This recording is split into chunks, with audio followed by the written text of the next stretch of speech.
نحمده ونصلي ونسلم على رسوله الكريم أما بعد. So Imam Abul Hussein Ahmad ibn Muhammad ibn Ahmad ibn Ja'far ibn Hamdan al-Quduri-Al-Baghdadi. Try to not memorize all name, but at least Al-Quduri, and his name was Ahmad ibn Muhammad. Ahmad ibn Muhammad is easy. Ahmad is name of Rasulullah sallallahu alaihi wasallam, appeared in the Quran. In Surah Saf, Allah subhanahu wa ta'ala mentioned about Ismuhu Ahmad.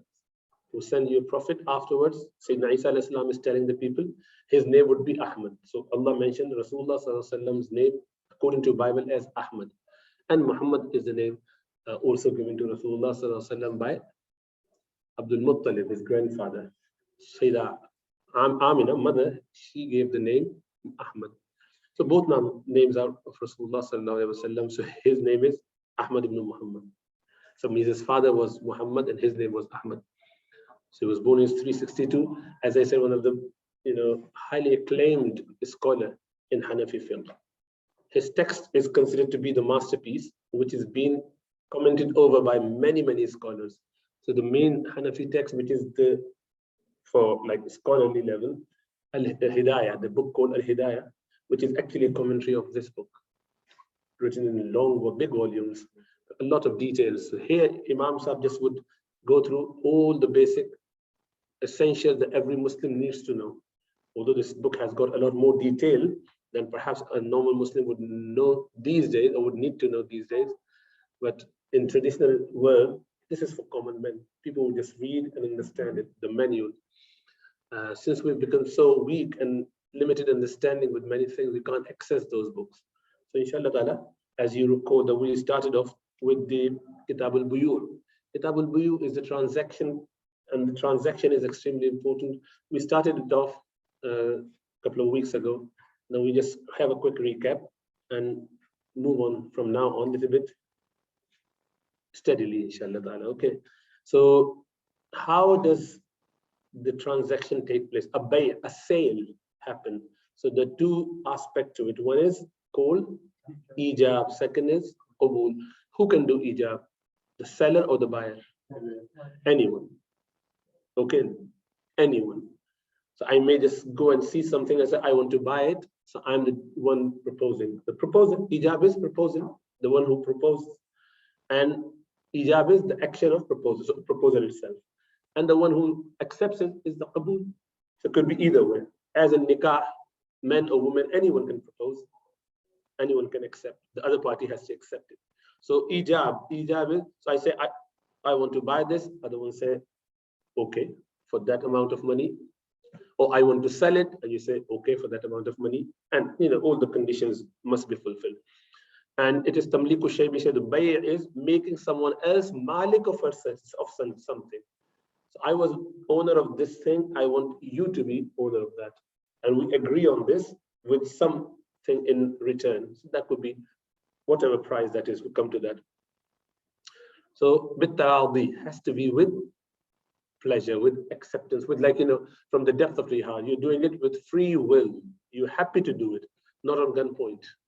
Not that you have to sell it. No, due to my relationship with you, I'm your uncle or whoever, I want it. No, you have to sell it no matter what.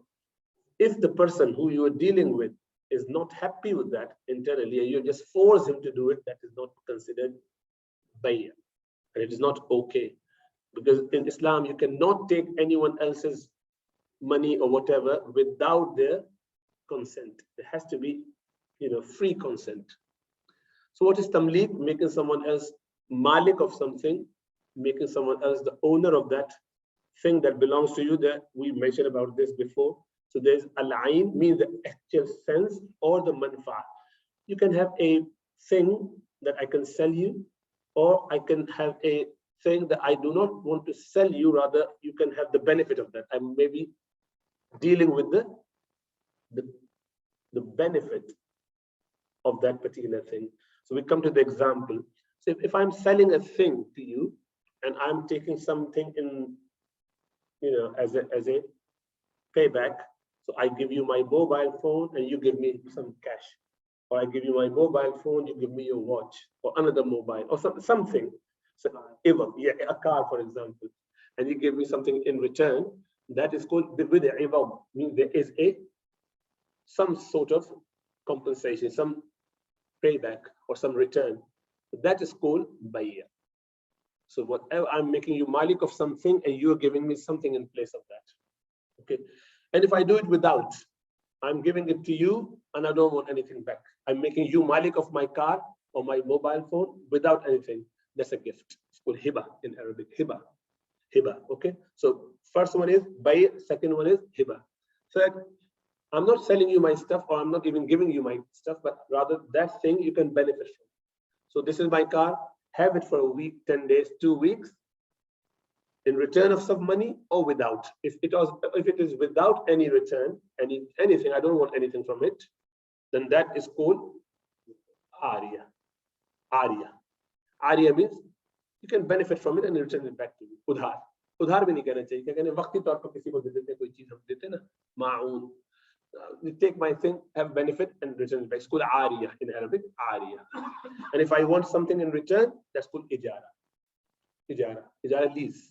Take my car on the rent, give me some money, and that is the amount. So that's a rent. So if you do for some benefit or something in return, that's called rent. If you don't do it just for the sake of like Allah subhanahu wa ta'ala for the reward, it's ariya. Take it, keep it, benefit from it, and return it back whenever I need it or whenever you are done. So that's called ariya. So these are the 4 terms: bay', hiba, ijara, and ariya. Okay. What are the conditions of sale? We already mentioned ijab and qubul. And then they said you should say that in past form in Arabic. It's not in English. In English and in Urdu, you can say in present tense as well, but not in future. You can't say I will sell it to you, I will buy it. No, because then it's unclear and it may never happen. I say I will, could be tomorrow, could be a month later. No, it must be done there and then. I've sold it to you, or I am selling it to you. I sell it to you. It has to be present tense of past tense.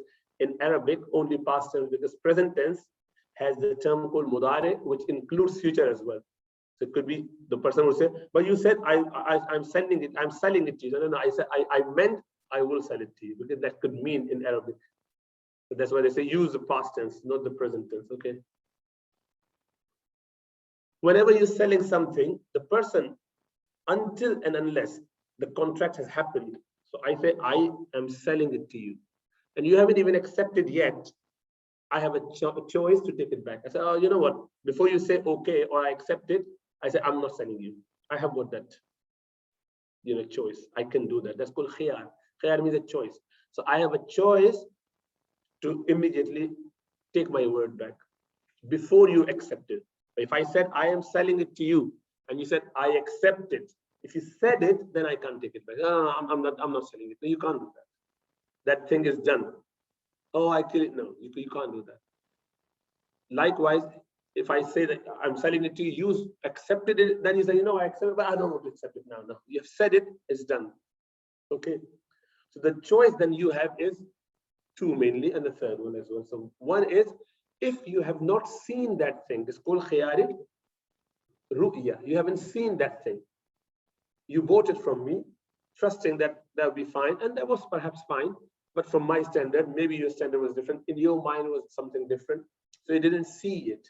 So when you saw it, you didn't like it, the looks or whatever. You said, no, actually, I didn't pay attention. Since I haven't seen it, I want to return it back to you. He has the right to do so. Then he can return, even after having the contract. Likewise, if there was a fault that is just found, the fault that has just been found, a fault which is found afterwards, means that he didn't know about that fault, and I never disclosed it to you. It wasn't that the fault happened afterwards. If it happened with you, so you had it and you dropped it, and the mobile phone has got a crack on it, that's a fault that you created afterwards. That's not a fault that you can return your contract or nullify your contract with. You can do it when it was there, but you never saw it, and they never told you about it. So that's called khiyari aib. Aib, Urdu mein bolte hain. Khiyari aib and khiyari ru'ya. Khiyari aib, khiyari ru'ya. Now there's a big difference between Hanafis and other Imam Shafi about khiyari majlis. Imam Shafi and Imam Ahmad and the likes would say, these big Imams, they would say, Because there's a hadith of Rasulullah sallallahu alaihi wasallam, al-mutabayyi'ani bil-khiyari idha lam yatafarriqa, aw kama qala.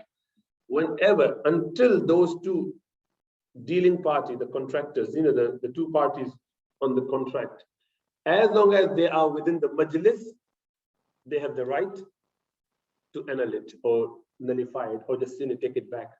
The choice is there. So based on this hadith, the Imam Shafi'i and Imam Ahmad rahimahullah, they say if you take it literally, it means that within the majlis, I say I sell it to you and you say I accepted it. And then we are still sitting in the same majlis. Few minutes later you said, since I'm within the same majlis, I am returning it back to you. So Imam Shafi'i and Imam Ahmad would say, and some Imams would say, it is okay, you can do it. Abu Hanifa rahmatullah says, no, you can't. Khayar majlis here means until you have made that contract. And Imam Sahib would say, this is built in within the saying of Rasulullah sallallahu alaihi wasallam. Rasulullah sallallahu alaihi wasallam is saying, al-mutabayyi'ani. Mutabayyi'ani, those two people who have done the contract, they have the khayar. So who are the two people? Those two who have done the contract. So the contracting party, they have not done the contract yet. They are doing it. Until they have done the contract, yes. The minute they have the contract, then it's sorted. Then majlis is done. Then they haven't got a choice for that. But anyway, that's a detailed discussion about that. There's battle and rebuttal for and against it, and the, mashallah, detailed discussion that you would do inshallah when you do your hadith books.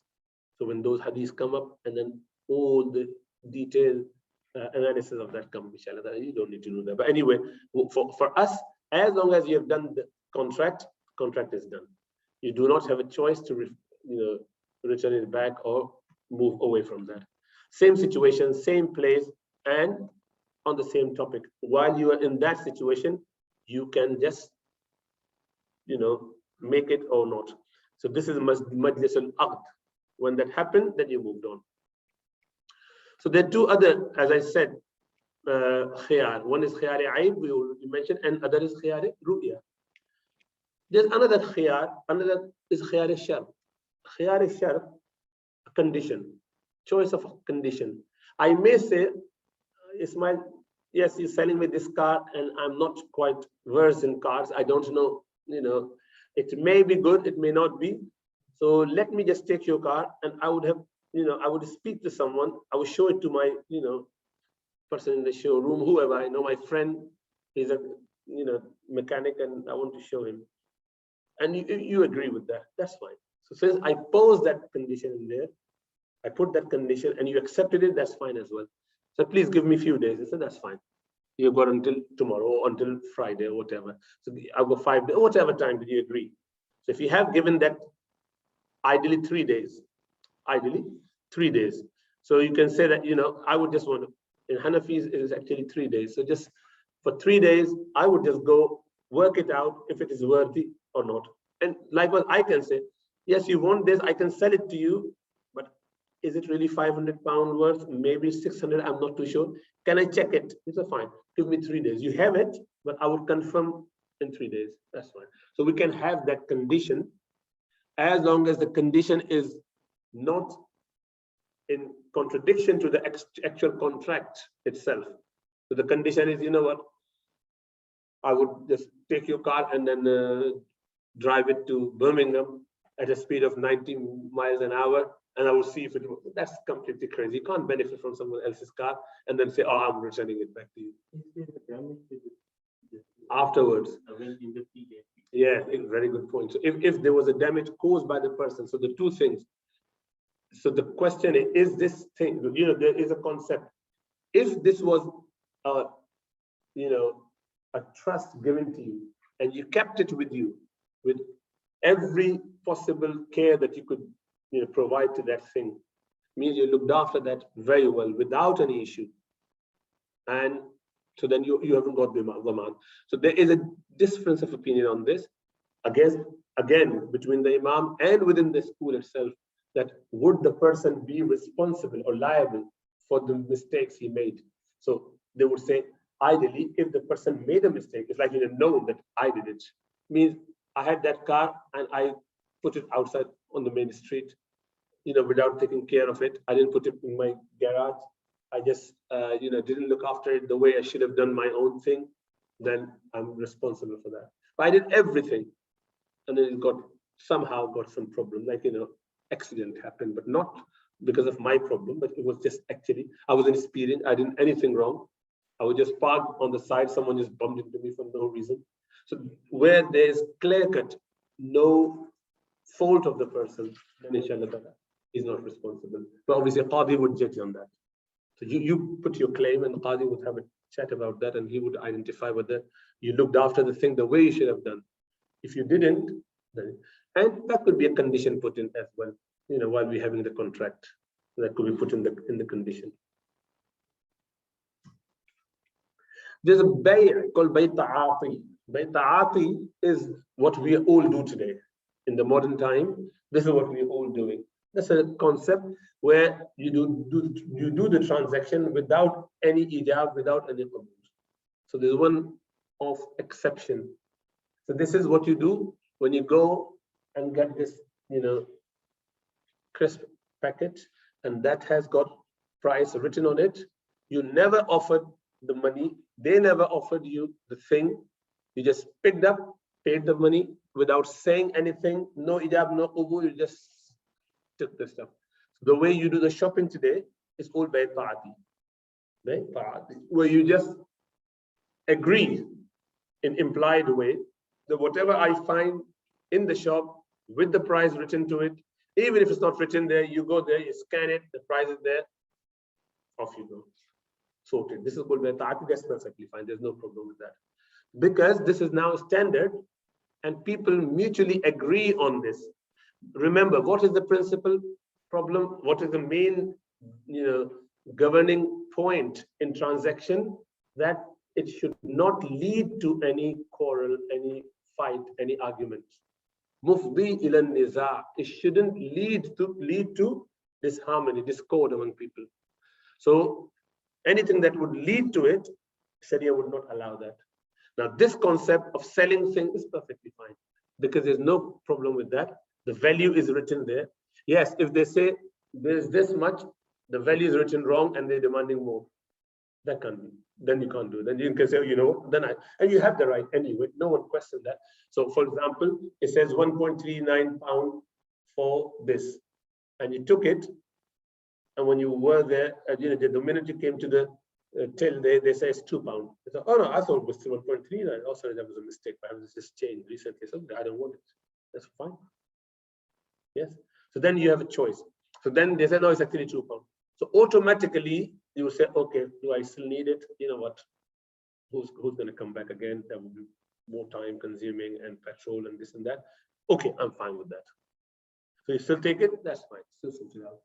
So this is called bay' ta'ati. You just go on a daily basis, buy stuff without having to say I sell it or having to say that I accept it, without ijab and qabul. That's the only practical thing today, which is perfectly fine. Both parties should be agreeing onto the deal. If you say 1.39 now, I'm going to argue with you, then it's not accepted because you have to just accept whatever I say there. You can't deal. You can't have an argument on this. But that's how it is allowed. Okay.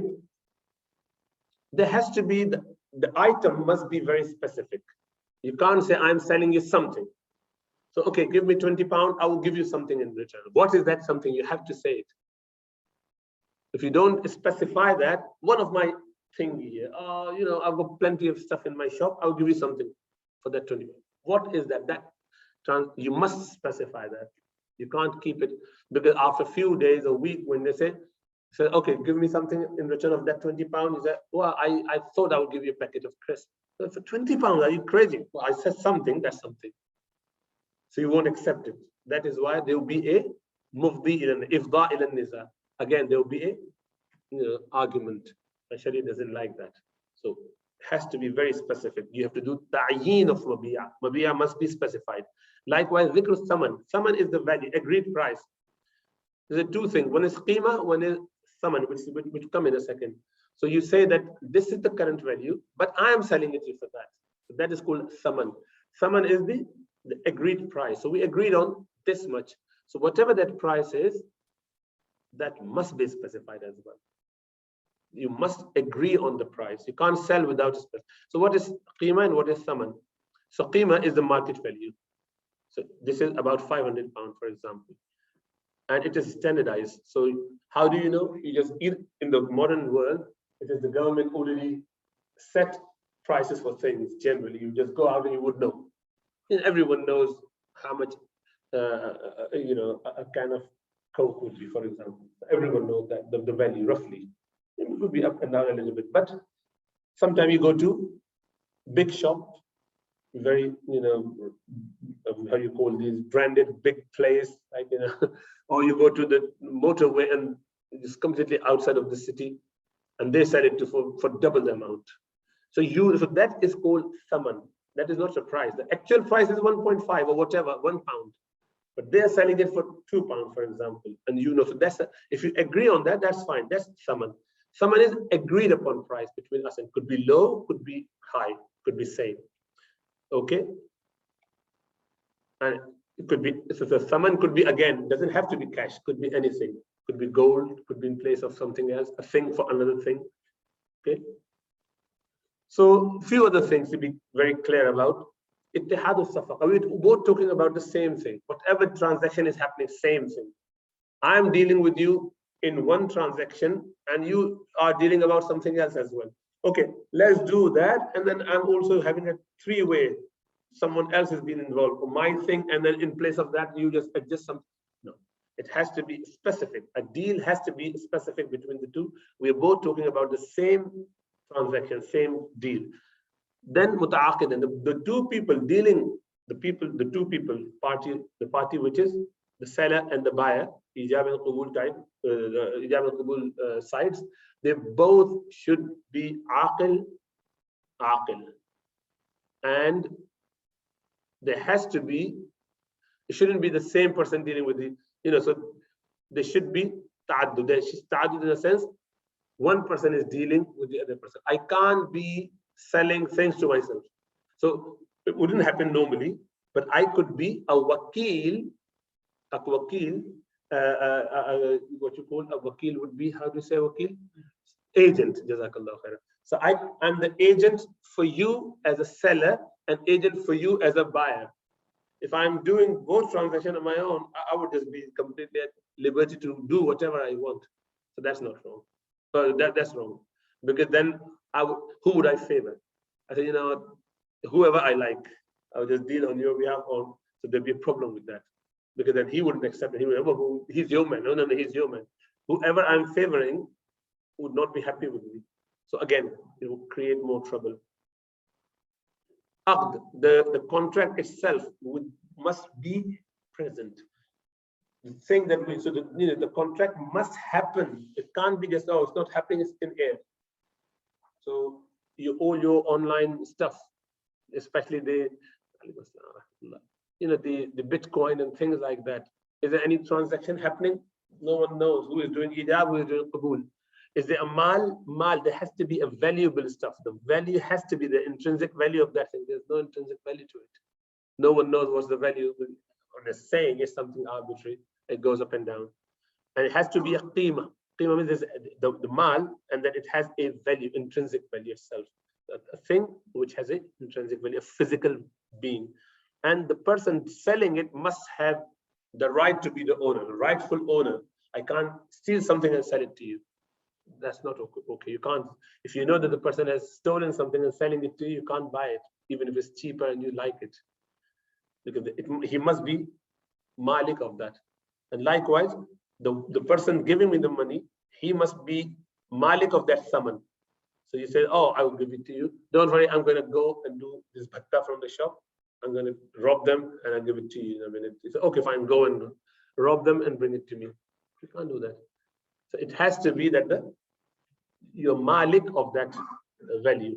Maqdur taslim, the thing that you are selling, the thing that you are selling, and the money or the saman, the price that you're giving, you must be able to give someone as a possession.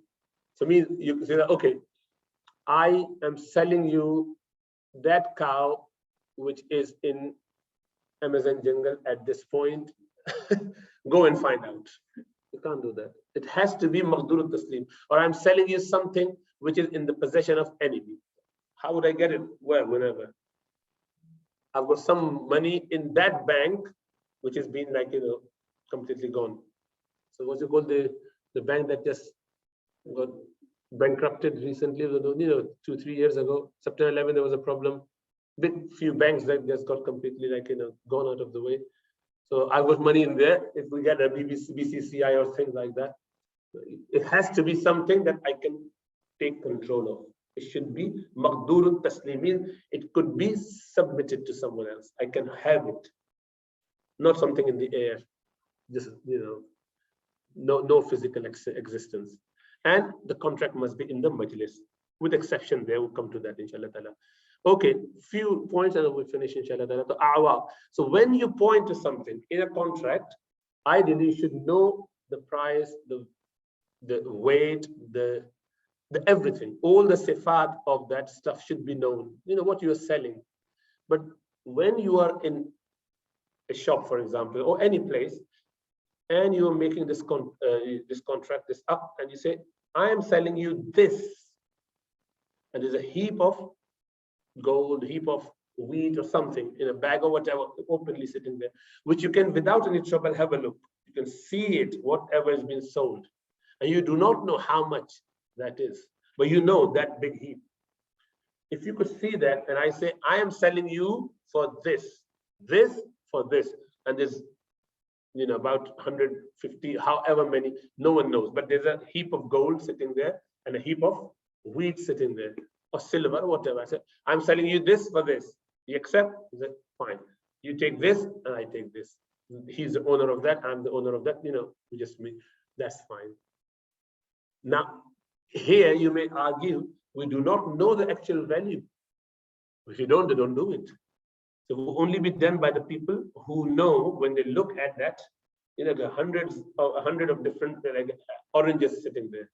So after they've done their harvesting, big lot of orange from here to this. I'm selling you all of this or all of that. Oh, fine. Mutually, because they are clued up enough. They know what they're dealing with, these people. So that's okay. So the consideration, awad, that are pointed to, the thing that you're selling are pointed to, knowing their quantity, then is not required. Normally it is required, whatever you're selling. But here it is not, because to know them or to weigh them too much. So I've just done my harvesting. I've taken all my wheat out. This whole room has been filled with it. For me to then weigh it, you as a trained dealer with this, qualified and experienced person, you would come and you would look at all of that and say, I know how many quintals this is and how many million kilograms it is. I know it based on my experience, and I'm happy with this for this amount of money. He said he would look at that bag. He said, yeah, there's 20 bags. I know they're all full of, they look gold. Fine, I'm happy. He hasn't counted it, but he's happy with that because he knows the normal standard value is this much, and that goes with it. If they both agree on that, that's okay.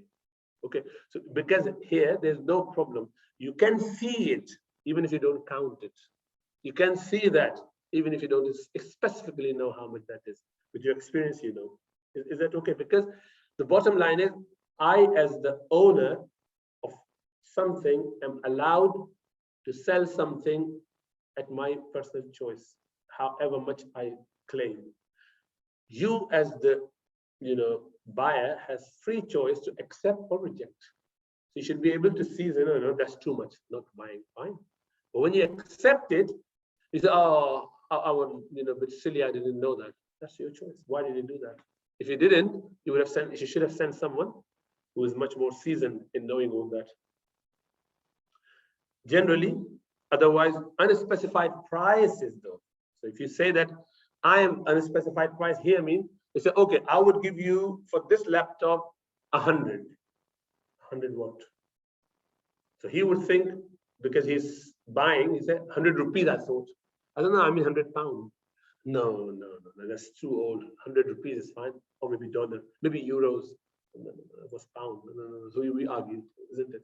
So must be specified. Quantity plus the sifa. Sifa is pound or dollar.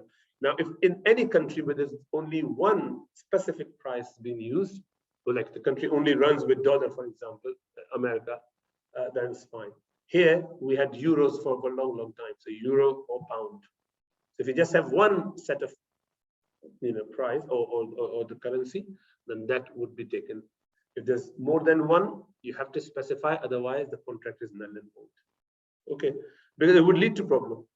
Finally, if you sell something, the sale is permitted at where you have done the sale now, you've done the contract now, but the payment could be done later on. It's called mu'ajjal. Mu'ajjal means with ajal. Ajal means a time. So you say, I would give it to you all that price in a week's time. Like especially for the house, a big amount. You can't just take it and then I take it. It takes time. So you may have a time specified, provided the time is specified. In 3 months, for example, I would pay you all or in that much installments. So that much, or you could just do the naq there and then. So naq is halan, you just do it there and then, or with ajal. I would do it at some point. So as long as it's known. Okay, you're deferring it, but you can defer for a specified time. And if you didn't specify the amount, you didn't say dollar, pound, or whatever, but if there's a dominant currency or main currency in the country, that will be automatically considered the one that you dealt in. And if there are more than one currency or differences, that is all invalid, as I mentioned already. Inshallah. So leave that there. That was actually the first lesson in Kitab-ul-Buyoo. A lot more revision. Inshallah, that from now on we move on to all the different rulings. There are quite a lot of ruling and rules that one needs to know, inshallah. So we come to the point where we understand why there are certain things not allowed and certain allowed. What is the concept of all those different transactions that people see in modern ways, inshallah. May Allah give us tawfiq.